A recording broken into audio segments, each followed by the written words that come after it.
Hello guys! Meron ako ditong ampalaya. So, naka-frozen na.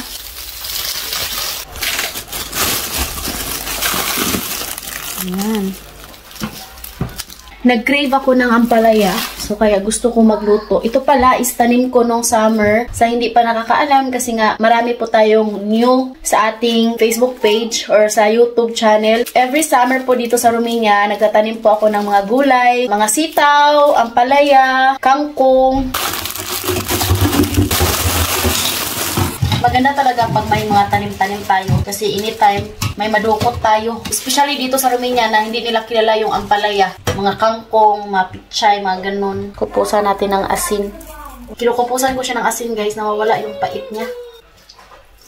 Tsaka hugasan. Hugasan ulit natin. Kuha tayo ng itlog. Dito na lang, meron tayong dalawang itlog dito. Meron tayo ditong kamatis, oh.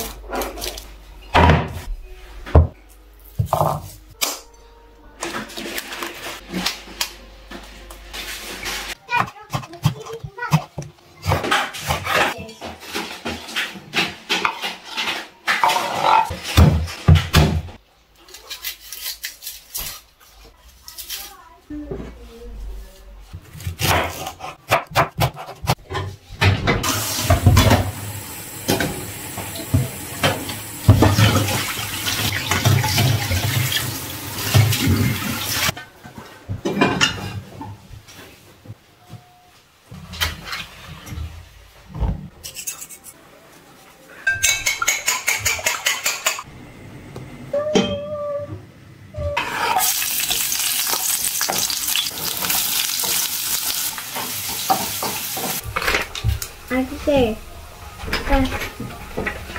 matang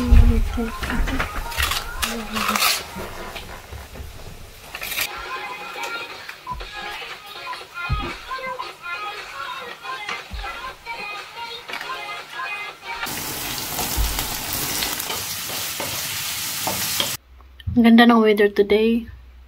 And hindi malamig dito sa loob ng teras. Sana tuloy-tuloy yung ganito ba? Tingnan yung cabbage guys. Ang price nito is, kung sa Pilipinas to, nagkakalaga siya ng 42 pesos. Sa Pilipinas, magkano ang kilo sa cabbage?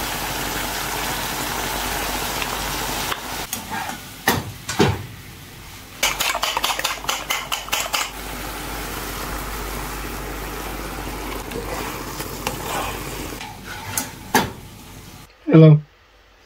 What do you do there in my face?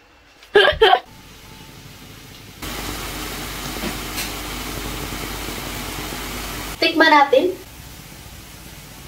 Ang sarap.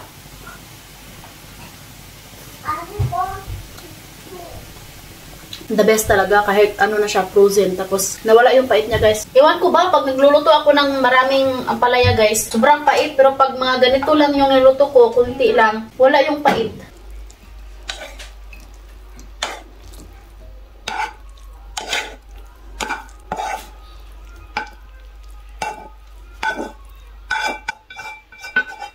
Tapos na yung ating ampalaya. So, ayan guys. Thank you for watching. Hope you enjoyed. Don't forget to like and subscribe to YouTube channel and Facebook page, The Petri Family. Bye!